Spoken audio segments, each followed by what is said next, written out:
Greetings, folks. This is Mason Weaver. Today is the 18th of March, 2020. The great virus hoax is still in full force and effect, and we're all responding because we have to. We have to respond now. Nobody can do anything else. I went to Walmart today, and every shopping cart was full and stuffed, and it's because we have to, and we're all going to do this. Before we get into this, my topic on this, I want to tell you about our new book offer. We're having a discount on all of our books. There are no more events. I'm not going to see you live anywhere for a little time now. So I want you to get the products, sit around the house and reading and sharing with your friends. And here's a little note on that, a little message. Be back with you in a minute.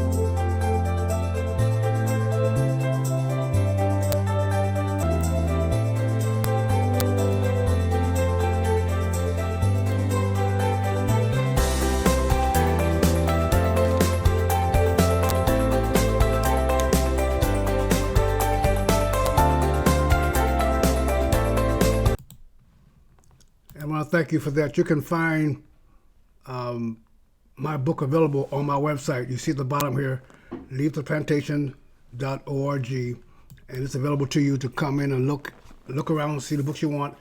Shipping is not included, but it's $5 a book now instead of $20 a book. You get it there. Now let's get back real quick. This is going to be a short message. Think about what they're putting us through, folks. Some of us can't meet in groups. Some of us can't go to work, but others can. Does this 250 people gathering or 10 people gathering, some arbitrary number, is that across the board? Can cops gather 10 at a time? Can criminals, can the Bloods and Crips gather 10 at a time in a corner? I'm just wondering, if you go to a store or someone comes to your home, you got more than 10 people there, there's one have to leave. The idea that they got our schools shut down. Think about this for a second. The schools shut down. Little Timmy and Susie is at home. Mom and dad, if they're blessed, are going to work. So kids are home by themselves, and the schools are going to feed your kids because, Lord have mercy, we know you can't feed them. We know you're too dumb to feed them. We know that most kids are starving from breakfast and lunch. We know that because they tell us this. And they tax us to feed these kids at school and pass that money around to Democratic operatives called employees, union employees, that they give the money to feed Johnny and Timmy and Susie. It's this crappy food that nobody wants to eat. But school is out now. School is out. So they're going to have your kids come to school for lunch and for breakfast. In some places, they're feeding your kids lunch and breakfast. So I'm asking, first off, who's going to get Susie and Betty and Bobby to school? Are the bus drivers still working? Or does Susie and Mary have to walk to school? How do they get to school? And who's going to give them the food? Do you have employees there getting food? So if Susie and Billy are not already sick, at home they're safe. You want them to get up and go to school with a crowd of other kids and other adults who may be sick and may send it back. So the whole purpose of putting them out of school is mute if they have to come back to school for food. So what's the alternative? You bring food to their home. Uber can take food to the house if you want to do that in most cases. Do you have delivery? Or you give everybody an EBT card and put the money on EBT? Because folks, even with that card, have you been to Walmart lately? Have you seen what food is available lately? There's no food there. So here's the plan. I think the plan is phase 1, panic, to make you afraid of that. They made it a pandemic. What is that? That mean we're all going to die? They declared it. So now we're scared, and now we're hoarding, and now we're buying things, and everyone must buy, because if your neighbor's buying stuff, you won't have no supplies. Even though you're calm and collective, you won't have any supplies. So I'm asking a question here. What do we do? What do we do now? We have now panicked, so we go out and buy stuff. That creates a surplus, and then you have to close down businesses. Now, when you close down businesses, the people who make those products are no longer at work. So there's a real shortage now because they cannot replace those things. The bread is empty. The bread lots are empty at the store. The meat is being scarce now. So those people who make those products and ship those products and drive those products to your store and sell the products are not there. So number two, now you have a panic, and now you have no food. And then your third phase, which is coming next, a hope, is desperation. Well, you have now people coming to your house and taking your stuff. And you depend on the police to help you, but they can't come to work because they're already not arresting people. That's just a violent crime.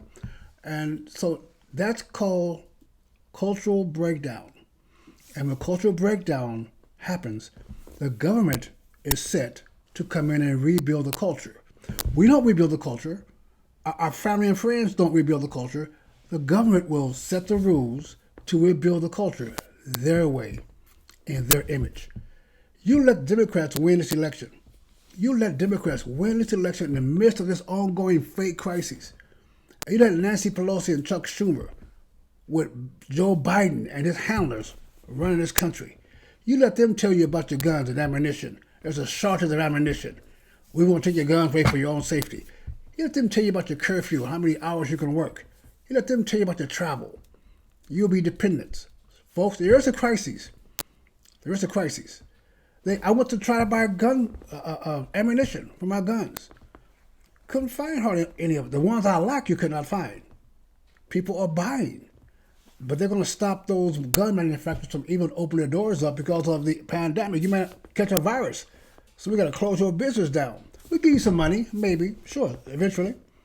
But today you close your business down, so those lines at the gun store is going to be longer and be less supplies, which creates more panic. Because we know what happens when the third phase happens and my neighbors come and try to get my stuff from me. So we're prepared.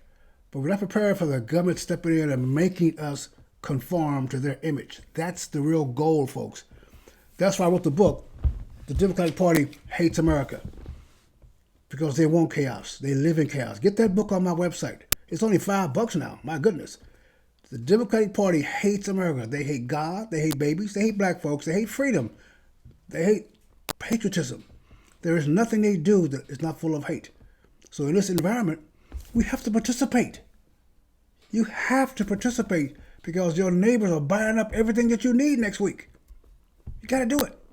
So after it's over, let's hold ourselves straight. They may even cancel the election. They're going to try. Trust me, folks, if Donald Trump is polling higher in the polls, something's going to happen. They're going to say, no, fairness, you got to stop this. You got to wait until this crisis ends. We ready for it? Well, we off the Mason Weaver house. Be ready at your house. Stay right or be left. Eternity is a long time to be wrong. God bless you.